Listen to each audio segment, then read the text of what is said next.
Sean, I think you were going to start off with some questions.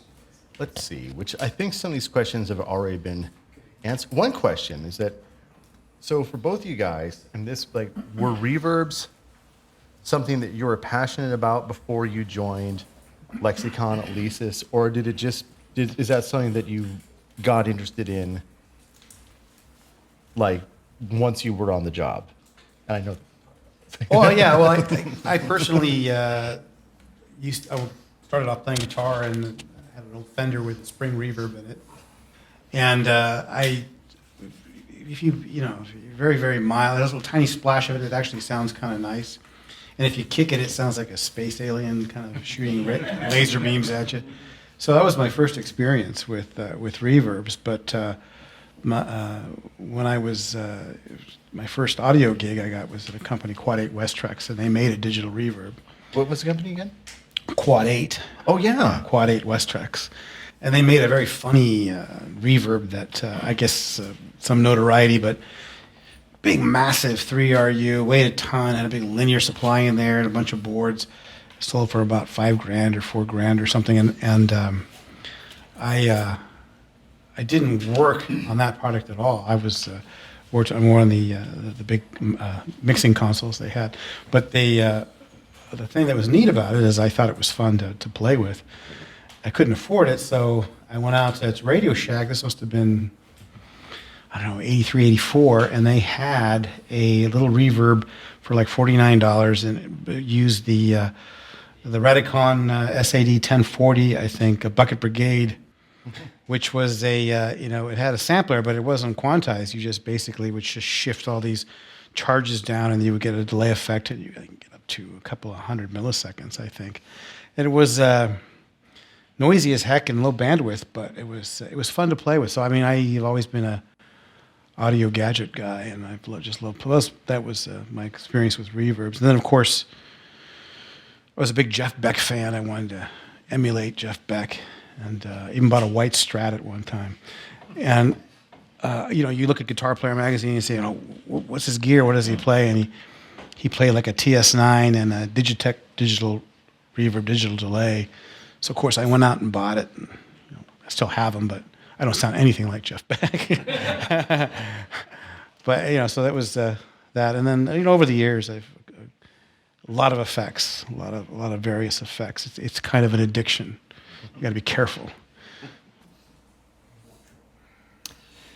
So, I was passionate about reverb because I thought it was a perfect usage for digital processing at the time. I wasn't convinced that making recordings with digital for music was a good idea, but I thought the reverb worked pretty well, and I thought that was a great thing to get involved with. So it was a passion when I joined Lexicon for the very reason is that they had, gotten Dave Griesinger in there and we're going to build the reverb.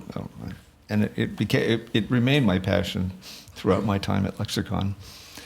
In fact, I actually played with the Redicon parts and built a little recirculating, multi-tap delay line thing out Fun little at one time. Fun little things to play with. Yeah, they were interesting, but very limited anyway. But so digital was the way to go. I knew that, and the thing is, what I wanted to use it for is, I always thought that two-channel stereo in the home was a little sterile, and it needed something.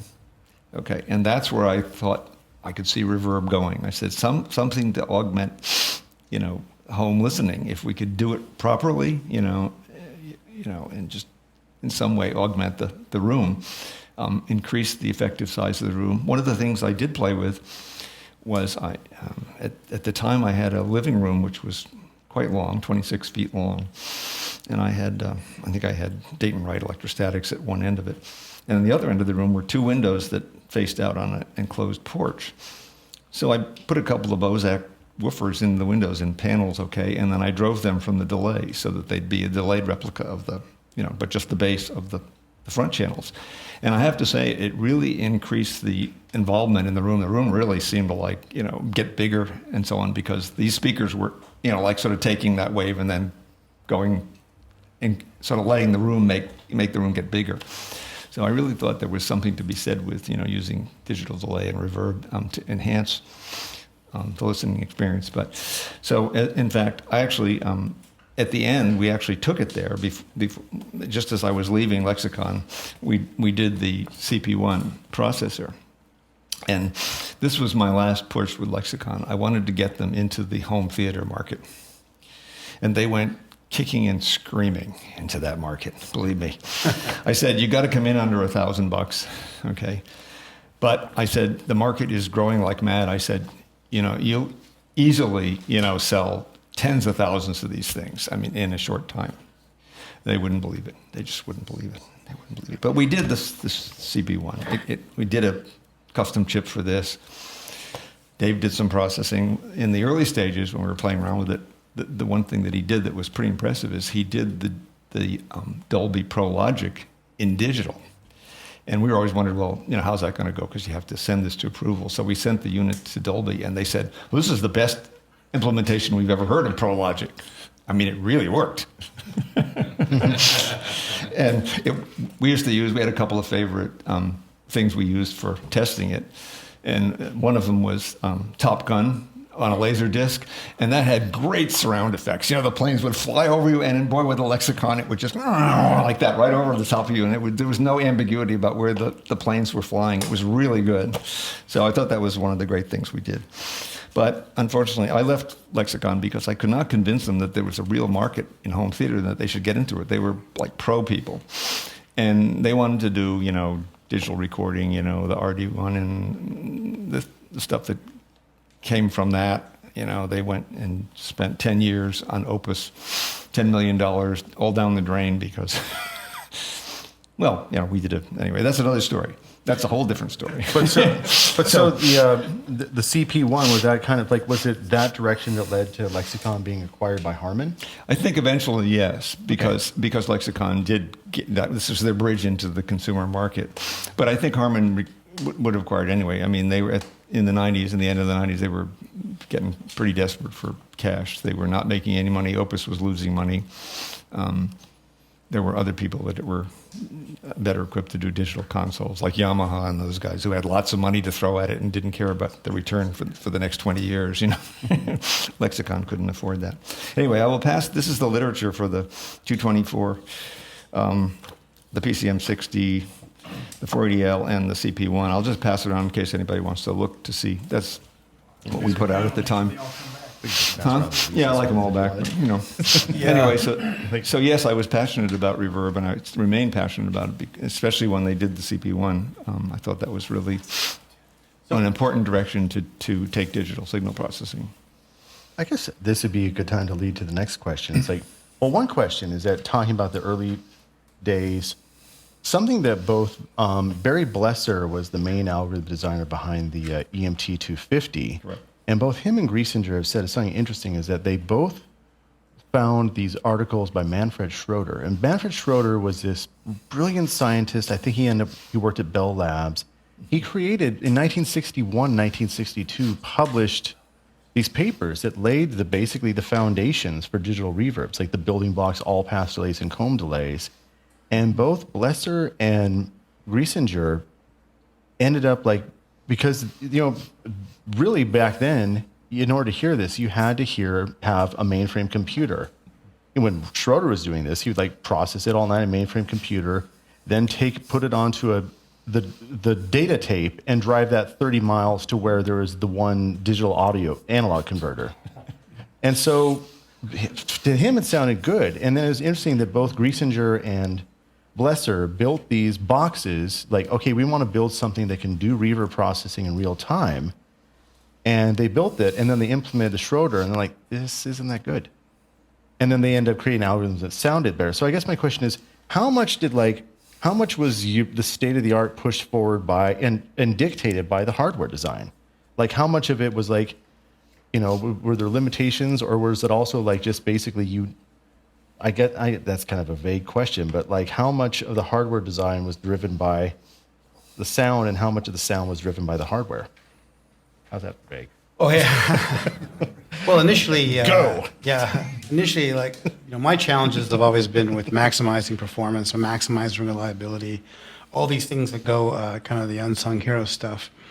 But initially, early on, before the Sigma Deltas, you did have to, do a lot of analog front-end analog processing, mainly with filters and things, and that was fairly challenging in essence. But the design actually was pretty much made easy by Salon Key topology. I don't know if you guys are familiar with the term Salon Key, but basically a very, very brilliant guy that did all this work where you can take a second-order filter. And he gave you, with just 2 resistors and 2 capacitors, you could come up with these coefficients that were all printed and labeled to come up with any filter function, just about any filter function you could think of, mainly all-pass, Butterworth, Chebyshev. Is this pure just resistors and capacitors, or is this like with an op amp? Okay. Yes, with an op amp. So essentially, you would design around those. Normalize them for what particular frequency that you wanted to use, and incorporate those. And there was always challenges in the layout, having analog processing so close to digital signals and high-speed buses and other things. It really there's a lot of science behind it. Like I said, there's a lot of rules of thumb, there's a lot of anecdotes, there's a lot of understanding, and it helps to have experience, and that's what you get.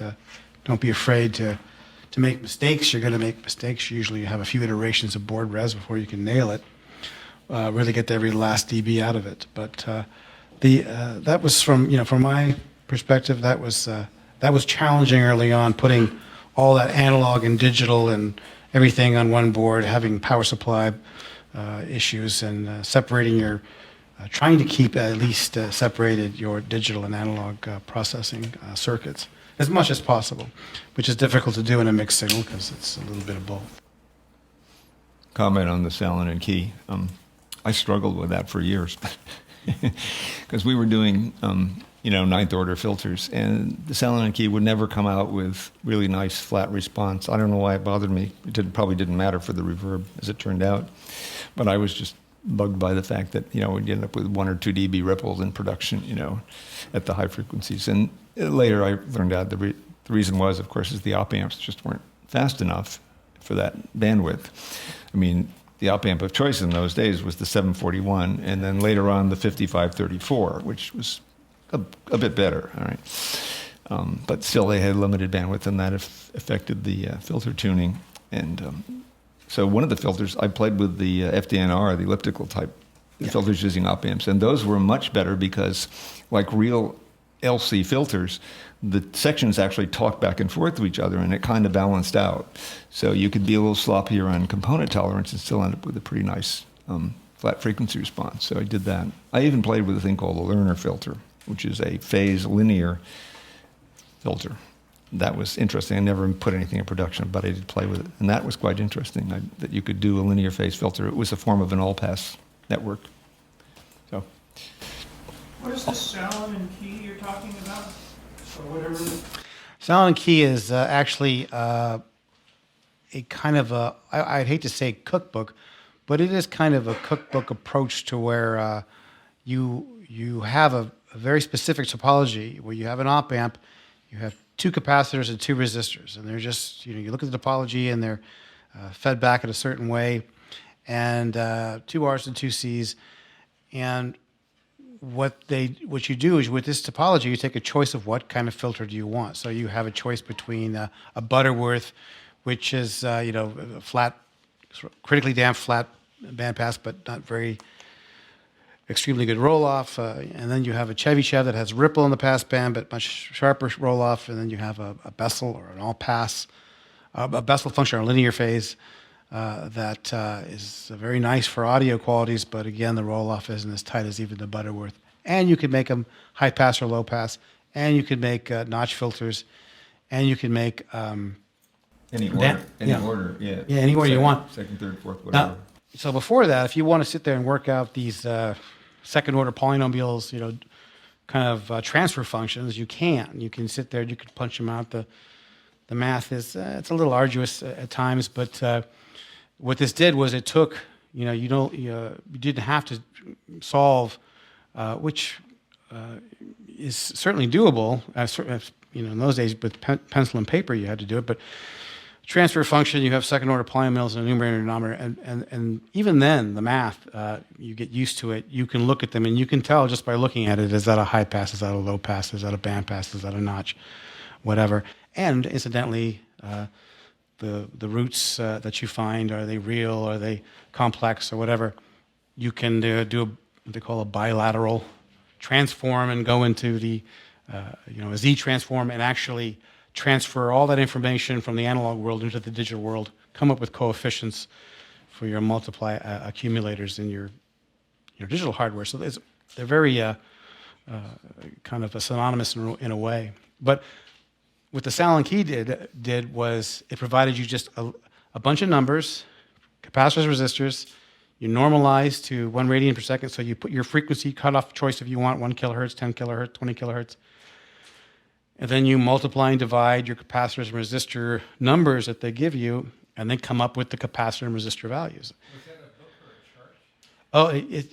Oh, it was a paper actually that was done. It? Yeah, IEEE it paper. Maybe a nice big table. But just order versus. But just about any textbook, is going to refer to that, and you can buy some filter books.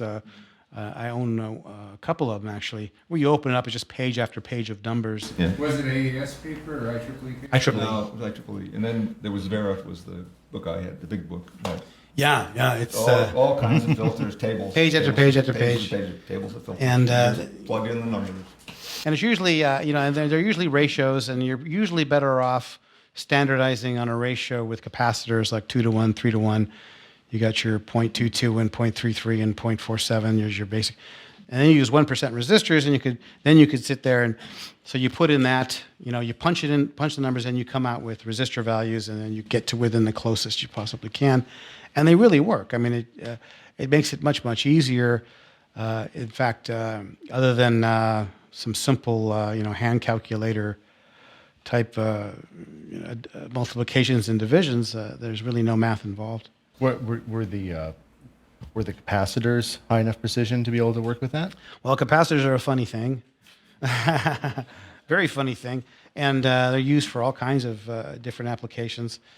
So if you directly relate to your performance, your application, everything else, and in the audio world, I guess the dielectric material that you use is really the key, and the polystyrene, I think, was the most the least leaky, the least drifty, the smallest temperature coefficient, the most stable. But they all come with parasitics. So you have leads that are inductive, and you have a parallel resistance and various other things. But the polystyrene were the best caps. Problem was that they were very large for their value. So you can get like 16 volt 10 microfarad or 16 volt 100 microfarad cap, which you would only use aluminum electrolytic, which you would only really want to use for non-critical applications. But you can get them pretty small, certainly smaller than the tip of my finger, cylindrically, whatever, at 16 volts, and the more voltage, the bigger they get. And 100 microfarad polystyrene would be as big as my head. They're just huge. So there's practical things involved. So, you really, it's a whole science in itself. They got guys called component engineers who, live and eat and breathe this stuff. And Just a slight, a modern question about that. How does that translate to surface mount? well, surface mount, yeah. Well, you can still get film caps, surface mount film caps that are pretty decent for audio work. In fact, that's what you probably want to use. There's polystyrene capacitors. You can get pretty decent size. But when you're working out your Salon key charts, if you want to get a smaller capacitor, you have to get a larger resistor. I mean, there's definitely an inverse relationship when you go through your chart and you pull these things out. And that translates to noise. Noise, right. Every resistor is Higher impedance. the more just, noise. yeah, it's just the physics of it. And stability as well. You get above 10K. But there's something called Johnson noise that you can't get around, and it's a funny little equation, square root of 4 KTRB. And what that does is it tells you just a resistor floating in space has a certain amount of noise you just can't get around. And that's why when they spec a mixer or a console, they'll say, this is this noise floor with 150 ohm source. You have some kind of 150 ohm transducer. Well, I was figuring if you get a big enough resistor, you could charge your batteries with it. But Well, no, we just couldn't get enough noise on it. that actually defies the laws of physics. But to suck energy out of the resistor, you would have to drop the temperature around the space around it. Yeah, right. With a perpetual motion machine. Yeah, right. The quest for the perpetual motion. Yeah. So to answer your question, surface mount, they do make film caps that work nice for audio, and then for coupling, low frequency coupling, they still use electrolytics, or you could use tantalums. Tantalums are a little persnickety in certain ways too, but they're a little smaller. Which ones blow up less over time? Yeah. The electrolytic. Electrolytics blow up. Well, they were, we used to. Boy, we're getting into some basic electronics here. Electrolytics will blow up. They have a voltage rating on them, and they have a polarity rating. Yeah. They don't blow up, they release the factory installed smoke. Oh no, we used to play tricks on each other back before there was human resources departments. We would stick like a 10,000 microfarad, 25 volt cap in someone's bench before you power up your bench. We'd stick it right in the outlet, 120 volts. And they'd come in the morning with a cup of coffee and turn on the power to the bench and boom! Now they'd walk you right to the HR department. Yeah, right. Yeah, right. Yeah. Violations back then. Yeah, you can't do that. So Good times. one question's not on here, but I know that Rene was talking about the ASIC stuff, and I know, so can you talk a little bit more about the ASIC at design and work at Alesis? Well, Alesis actually, when they first started out, like I said, they used discrete HC, high-speed CMOS devices for their designs. And then after that, when the later verbs, the MIDI verbs, and so on and so forth, they would use FPGAs, which are field programmable gate arrays. And what you have is, you can still use them today. They're essentially what they are is customizable. Inside, what they'll have is what they call like logic elements. And essentially, they're made up of a few things, but you can configure any logic gate you want, delays, whatever you want, summers, filters, whatever you can by using shift registers or whatever. And you can configure everything together. And you do that in one of three ways. You have, or all three ways. You have two programming languages. One's VHDL and one's Verilog. And then the other way to do it is HSpice, a variant of Spice, which is a schematic capture way. And if you're an analog person, you probably won't choose that one because it's easier for you to visualize schematics than it is just row after row of programming. But you configure them, and then you can have them, one-time programmable. And we used to deal with a company called AMI. It was in, I think, Colorado, was it, or something, Anyways, you'd have like 10,000 gates or, 1,000 gates for an FPGA, and you would configure them to do basically all the reverb, algorithms, to transform all these reverb algorithms. But you'd have to have connected to that. You would have to have some kind of ALU and some memory, and you still have to have your external sigma delta or whatever ADC and DAX that you have as well. But what happened was when Keith Barr, I think he'd hired somebody, a contractor, to come into Alesis and do some custom ASICs. And he kind of looked over the guy's shoulder and was interested and kind of started designing his own custom ASICs himself. And he did them all in CMOS. Everything was CMOS. So he started doing the custom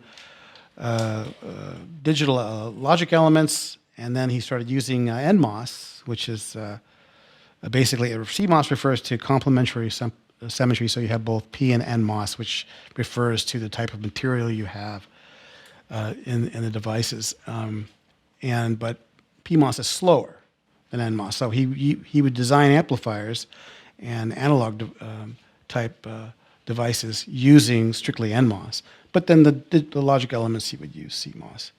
So he started doing that custom, and when he did like I said, he took the crystal DAC, and he built his own DAC. He built his own ADC. He built his own. He started building his own chips custom, and that's what went into the ADAT XT.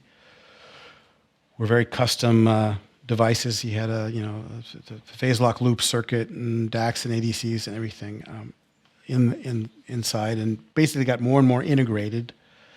But he would ship out to a fab house or a foundry his code and whatever, and it would come back, chips and devices. So, yeah, essentially, yeah. And that might be a segue to what you have here. Oh, right, yeah. So this is, what happened was he split off from Alesis Studio Electronics with a group of guys, extremely talented guys. One of them is a friend of mine, Pete Sully, and he was one of his designers. And Pete Sully, Alesis kind of went bankrupt. It fell apart around 2000, 2001.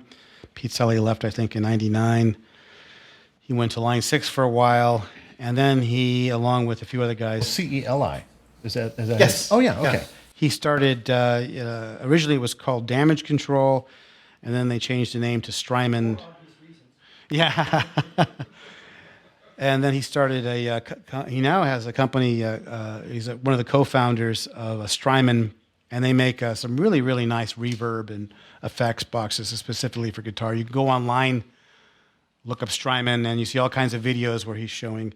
So he has these really cool boxes. They sell $300 or so for the small reverb ones. box. Yeah, for the small ones. Big ones like 500. Yeah. So, anyways, he left with Keith.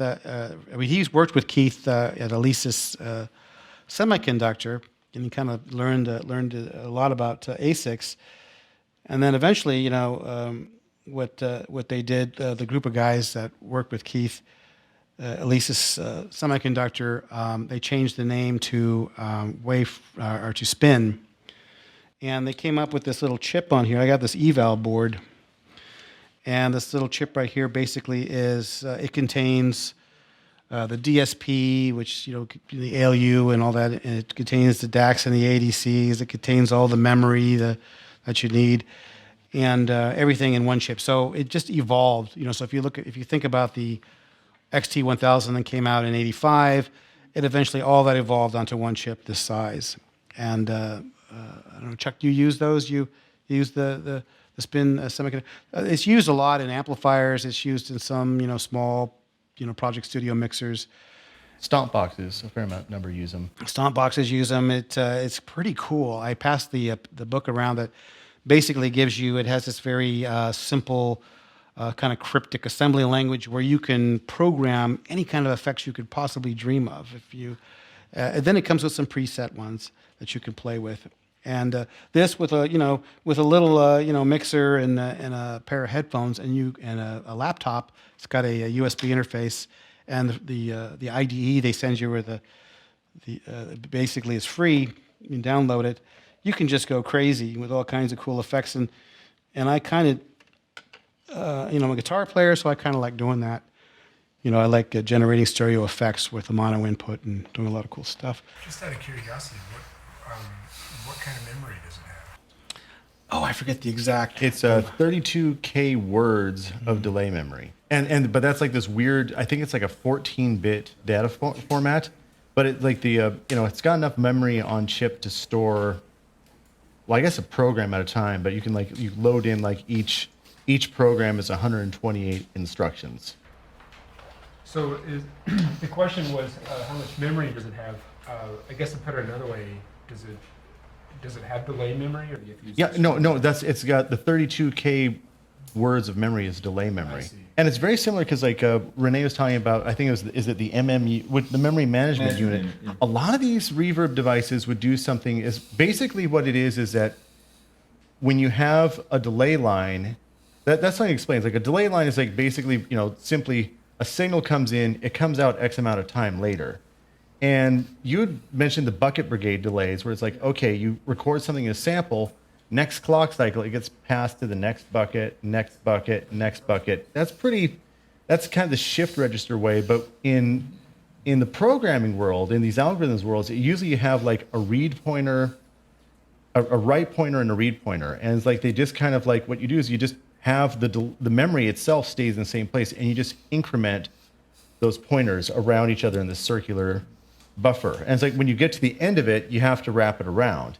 Now that's something that, as a plugin programmer, I have to do that. I have to just I have to spend cycles, it's like add, increment to the next buffer, and you have to check to make sure you're not running off the end of the buffer. Because if you run off the end of the buffer, the best that's going to happen is that it's going to sound like a strange delay. Maybe you'll get like too much delay. But things running off a buffer in a computer, that's where it's like, oh, it just made a strange popping noise. Oh, my DAW just shut down. It's like you can step on memory that you don't want to step on. So in hardware devices, like hardware reverbs, there's usually the memory management unit would implement something where it's like basically every sample, all the read and write pointers would be incremented. Shift one. And usually it's like something like when you say, address. yeah, it's like, like as I said, it's like this is a 32K memory. It's like they usually would be 16K, 32K, 64K, some power of 2. So you can use some neat binary math to just like, we're just automatically like, you're mapping your delay address to a fixed point number, and then you mask that so that, or mask it, some sort of masking within the hardware itself, so that every sample, your pointers were automatically incremented, and you also had the wraparound happening. Now, what that meant is that there's certain algorithms that were harder to do. Like you couldn't just implement like there had to be tricks to do some things that like, sampling and stuff like that. It's like you play it, it's like, it's a little bit more tricky with stuff like that. But so that's like something that like, from the get-go, that was kind of a common thing you would see in hardware design. That's why the MMU was so critical, because it kept track of pointers, write and read pointers. And basically, it's just a series of 3 counters that are just counting along. Every sample, they count, one, and then it just increments the address, one address, so that you can move through the memory. It's critical, because that way you say, the arithmetic doesn't have to think about where it's going to put the data or get the data. It's already right there. And that's also part of the thing. Is like if you look at like the specs of some of these hardware designs, like hardware reverbs, it wouldn't make for a very good watch nowadays. I mean, it's like we're talking about maybe like a 612 megahertz processor, but what it was is that a lot of the stuff seemed to be done in hardware. So it's like, for example, this thing right here is 128 instructions per sample. That's not much, but you can run an all-pass delay, which is a big building block of what we're talking about, takes 2 of those instructions. And modulation is like, in this case, they actually have these oscillators that are running on there, and like the oscillators are implemented in such a way that they're also deriving interpolation coefficients, which what you're doing to like interpolate delay to get chorusing that for chorusing or moving the taps inside a reverb. And the memory, the counters are, the pointers are being automatically incremented. It's a way of getting like you can read out a delay tap and scale it and add it to your accumulator in one sample. And that's something that you would see going back to the first reverb hardware. They would make this custom hardware that wasn't just a general purpose computer. And so that's why something that had really what seems like seemingly low specs, it's only been in the last several years that these can get anywhere close to that.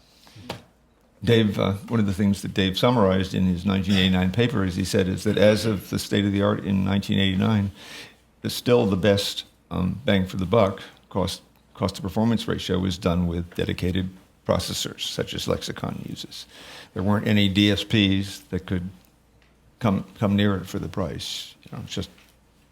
And now today, it's like you're just kind of getting to the point where, I mean, if you look at like a costing, it's like you might be able to run like 100 reverbs on this of similar complexity, but this is like a $2,500 computer. I mean, it's like, computers so it's still expensive. Whereas like this thing right here, it's like that chip in single quantities is around $10. Again, it's like, it's getting to the point, it's like, in order to compete with that for hardware, you're just now getting to the point where ARM processors are getting even close to that. And you still have to do a lot of work with ARMs to get there. And then, DSPs are a great solution if you're working at a large company in volume and you can afford the development tools and you have a good connection with the distributor for the DSPs. Because unfortunately, these companies make their money from, car audio, military and stuff. Volume. And the audio customers are usually the ones where, like, you'd have to be like, oh man, I really want to be able to give you more time, but that is not what the pressure from above is telling us. At least at one company that I won't name, but I probably already did. But you already did, yeah. a good company nonetheless. Respected company. It is respected. So this is a good. I'm trying to figure out which of these would be better here. That question, or would you rather do this one? You pick it. Oh, that was kind of fun. Yeah. Okay. Describe one thing that you worked on that you are really proud of, but you haven't talked about much ever, or even tonight. Like, what's something that you've done that just like, and it can be as deep as you want to get.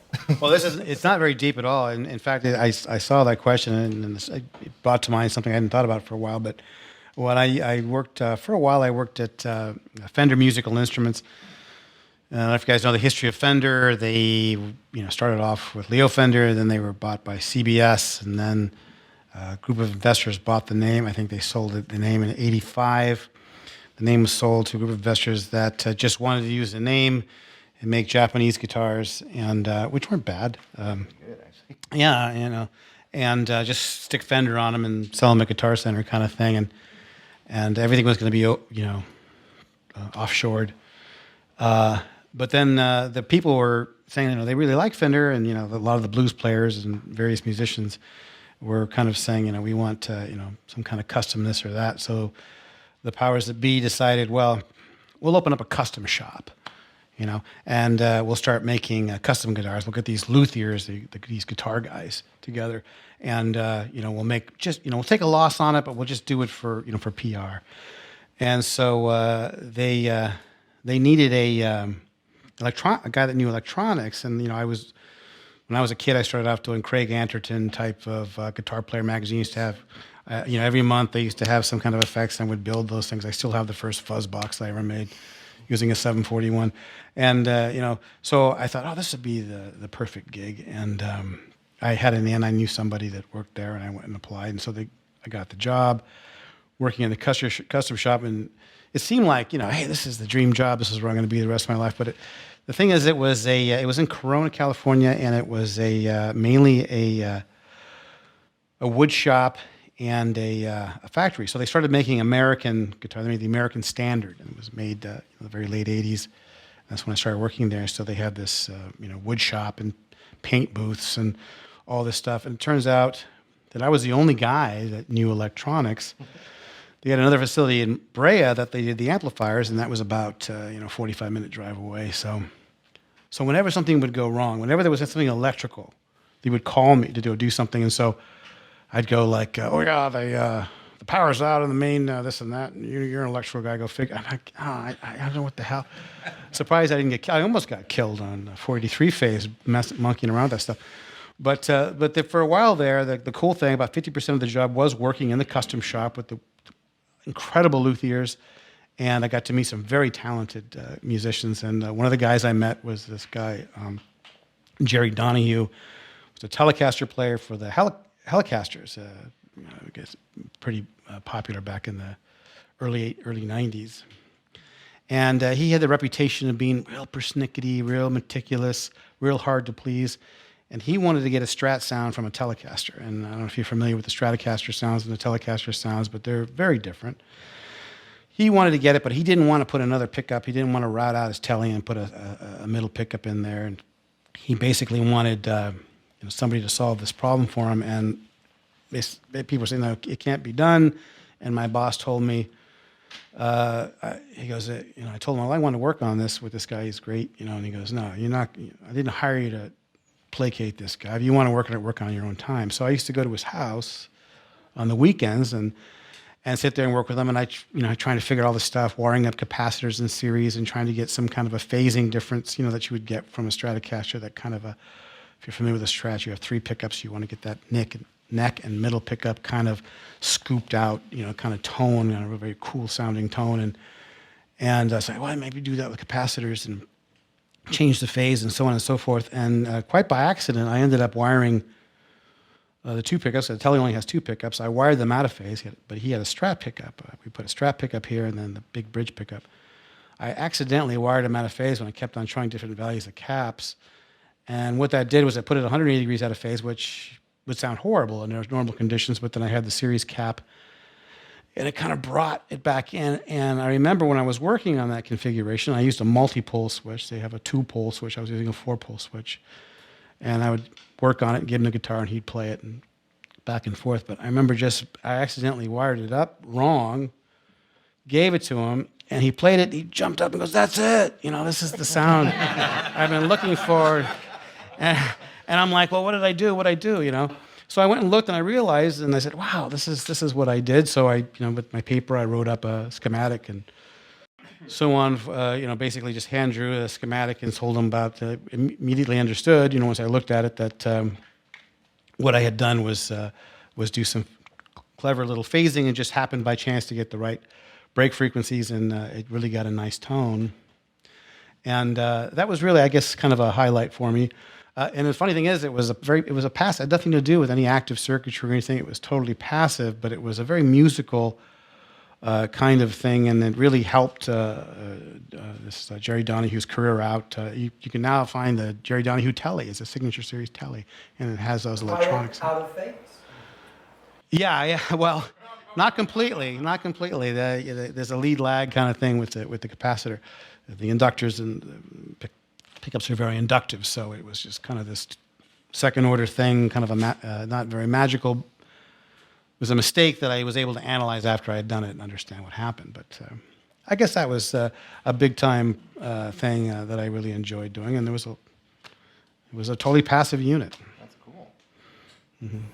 Thank you. Rene?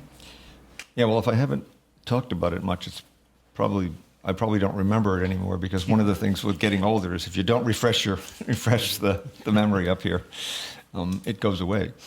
But I do remember something from back in the DBX days. We did a lot of experimenting, like little side projects that never amounted to products. That was a nice thing that we could do there, and often did. And one of the things I was working on was low noise preamplifiers. And one was a low noise preamp for a moving coil cartridge, because that's what I was using at the time. But I was really interested in junction FETs. And at that time, we had a wonderful array of junction FETs coming from Japan, also from this country. A lot of people were making JFETs. I guess they saw a great future for them. Unfortunately, there's no longer any. The future's gone, and you can't get really great JFETs anymore. But I always liked the characteristics of JFETs. They had more triode-like characteristics, and I always thought they sounded better. And they were some of them were just really quiet. We used some at DBX in the VCAs and RMS detectors. I think we were paying like 12 cents a piece for these things that had a couple of nanovolt per root hertz noise, which is really good. But I was particularly interested in the big ones that got really low noise. And at that time, I met a guy who was interested. He was using our DBX noise reduction systems to make recordings. His name was Charles Fisher, and he had a little company there called Cambridge Records. And he did his recording with ribbon microphones that he made. And the ribbon microphones were very nice. They had tapered pole pieces and a tapered ribbon, and they sounded absolutely gorgeous. And he said the big challenge with the ribbon microphones was making a good step-up transformer, because the output's so low. He said, I need like a 1 to 100 step-up transformer, and I can hardly find anybody that can build me a decent transformer. He said, if we could somehow just amplify the signal with the low noise device. And so I said, well, I'm interested. So I played around and I made a little complementary JFET. And I was measuring JFETs at that time. I had access to a lot of big JFETs. So I was measuring JFETs for noise figure. And I picked the quietest ones, an N and a P, and made a little complementary JFET amplifier, preamplifier. And that he put it inside the microphone, so he only needed a 1 to 10 step-up transformer, and then this little JFET preamp would amplify it some more and get it above get it up sufficient. And the preamp had to have a decent noise figure. So So I thought that was really pretty interesting. And so anyway, he put it in the microphone and he said, "It sounds great." And he gave me a pair of the microphones, which I still have today. But he was famous for the Rachmaninoff Turnabout recording that I think a lot of people know about. It's really a spectacular recording. And he just recorded it with 2 figure-8 ribbon microphones. I mean, it's just great sounding stuff. So I think that was something I was pretty proud of. Thank you. How are we doing for time? I think we're 5 minutes. You got any? How about questions? Yeah. I think. Yeah, Yeah. yeah. What am I proud of? You haven't talked about it. That was the question. Oh, I haven't talked about. Yeah, what do you- Rescuing my career from pure desperation by. Yeah, basically, it's like when I formed my company. I formed my company because I couldn't get hired around here. This is not really it was not a big DSP company, and I interviewed at I won't say, but they were a major computer operating system company in Redmond, and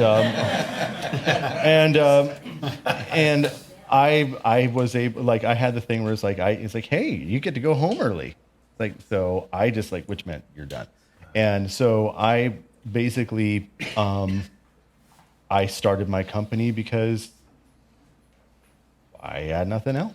So I guess that that's what I'm, that would be it. It's just putting together these plugins that actually, got my wife out of her 80-hour-a-week job. But other than that, I mean, I'm trying to think if there's any technical things I'm really proud of. I'm sure there is. I mean, it's one of the things it's kind of something I can't really talk about it because it's the next plugin. I'm really proud of it, but but I am. It's I figured out some ways of there's some certain techniques of it's basically one thing. I'll just be general. It's there's kind of the we've talked about how do you get kind of an instant, or maybe I don't know if we have talked about this, but we're talking about we were talking about halls versus plates and stuff like that. Was that something we were talking about here? Well, I think that was sort of the opening. I don't know if I mentioned it, but the big thing was halls versus plates because, Barry Blesser and EMT did the plate sound, the digital reverb, but Dave's objective was to do hall sounds. And it was a challenge for Dave to do plate sounds, and it took him a while before he could make a plate sound that the studios liked. The real problem with plates, of course, is lots of early reflections, very early. And it builds up to a very high density quickly, and it's difficult to do. But and that's something is basically building up to a very high echo density quickly. You can do just cascading a whole bunch of all pass delays will really get you a high echo density, but it takes time. And it's this weird kind of I don't know, kind of this Gaussian effect happens that the more of them that you cascade, it's just kind of convolution. If you run something through, convolve something, it's going to be basically the impulse responses get kind of multiplied. So if you have something, the attacks get softened. And so trying to get something to high echo density while not having a soft attack is something that I've been working on. So that's something I'm proud of. We all signed NDAs. That thing we signed and the thing. NDA, non-disclosure. I'm just saying. So I'm curious, how does it work under an NDA with yourself? Really, what's good is just being surrounded by people that just don't care about the details. It's basically what it comes down to is that, for the most part, what I think about all day is not terribly interesting to most people. I mean, the results, there's people out there that like it, but most people are going to be no, don't really want to know. It's all pass delays? Uh-huh. Don't care. I know what that word is, but I just don't really want to hear about it. Doesn't sound. Yeah, or even just is it done? When is this going to be done? No, go ahead. I may have missed it, but can you tell us about your company and the plugins you... Oh, okay. So my company is Valhalla DSP, and I'm based out of Seattle, and I mostly do reverbs. And it's something that I started. I started the company in 2010. That's when stuff was first released, but it took a year and a half to get it off the ground, where there's just nothing there. But I did do a reverb plugin for a company, Audio Damage, which is I don't know if anyone here knows it. If you're ever on Twitter, the founder and I just sit there and hassle each other now on Twitter. he basically, but we have our fun. But so this company, I do plugins for all the major DAW formats, and I actually have like one little side branch. I actually released these reverb cartridges for this FB1 DSP that's running in a Eurorack module. Yeah, Eurorack hardware, because I just decided like go for the biggest market in the world, which is reverbs running on Eurorack synthesizer. But Z3000? So you did the reverbs for the Z3000? for the ZDSP. Okay, cool. I have a cartridge out for that, and I'm have another one that's coming out soon. So, and the cartridge I'm coming out soon is like it's this what's called Shimmer, and it's like that's basically one of these things that just really is like Brian Eno and Daniel Lanois. Is it Lanois? Lanois. Thank you. These are words that I never say out loud. They came up with this trick where it's like they took like a 224 Hall, ran it through an AMS pitch shifter, and then through a Lexicon primetime, and then back in on itself. So you get this reverb that as it decays away is always shifting up in octaves, but really gradually. And so that's one of the things I was most proud about, is figuring out a way of doing that, but being kind of like doing that in one, just like, in a convenient, easy to use package, but also making it something that there's some artifacts. If you do that technically, it's like that works when you do it through a mixing board. If you try to just take like a Hall algorithm and run it through a pitch shifter in like a DAW and feedback, you'd get some weird coloration artifacts. And so I figured out some ways of getting that to sound better in the digital domain. And then lately I figured out other ways of doing that. There's like this whole class of stuff for doing, space music stuff, if that's what people want to do. So. What source material do you use to test your reverbs? Oh, that's a great question. I use like the clicks that Rene talked about, but just something super impulsive, and that's just a flaw. But I tend to be using a lot of I've got synthesizers hooked up and stuff like that, but I tend to use a lot of the same audio files time and again, because it's kind of like frog vision. Frogs, when they look up at something, they don't, after a couple of minutes, they no longer see anything except for what moves. Everything else fades out, and they only see stuff that moves. And so now, I listen to these files, I only hear the differences. And the files, there's Tom's Diner a cappella mix by Suzanne Vega, which everyone's like, it's because it's a very dry thing, except for when you've heard it for several thousand times, you start realizing, there is a little bit of reverb in there. And I listen to Pink Moon a lot by Nick Drake, which is great because it's just a stereo mic recording, super dry, and it's got stereo stuff that if you run it through, it's really good for testing stereo reverbs, because mono input reverbs will just destroy some of the qualities of it.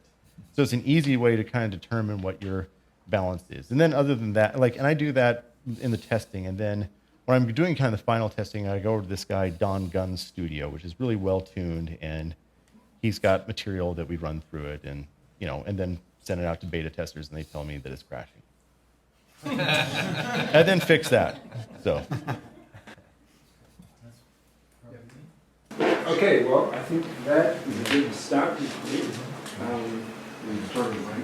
So yeah, I think it's a good stopping point. I want to thank you guys for agreeing to do this. Thank you.